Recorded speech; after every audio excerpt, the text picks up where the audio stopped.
how and why should I read my Bible?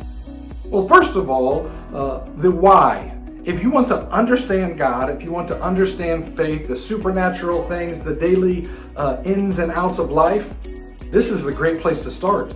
If you believe that He created everything and everything living inside of the earth, then He knows best how all of us will work together about what the best decisions are, whether it's financially or it's relationally, whatever it might be. Wouldn't He be the person to go to and get answers from? I think He would. So that is the why. How?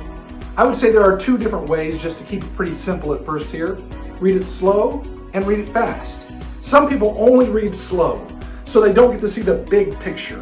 What I am doing, what I've been doing over the past few years, is I've been listening to it.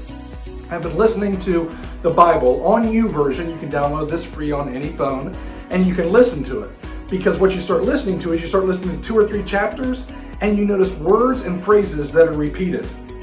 There are a reason that words and phrases are repeated, because the writer believes they're extra important. So we don't want to miss those. And if we just read very slowly in these little sections, we miss sometimes the big picture.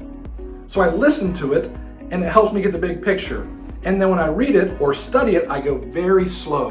And then I start asking questions. Why would Jesus do this? Why would He do this with this group of people and not with this group of people? Why did He say those things? Are those things repeated anywhere? And if you've got a good Bible, you probably have little letters in there. The little letters, if you look in the middle or in the bottom or wherever it might be in your Bible, it will reference another scripture where that is also being taught. Take the time to go find those other scriptures, and it'll show that.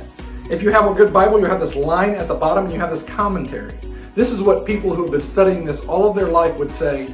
Here are some good questions. Here are some foundational things that you need to know about the background and the culture of what's going on, because remember, the newest part of this book was written over 2,000 years ago. So why? Because you want to get closer to God, because you want to understand how the universe is put together. How? Slow and fast.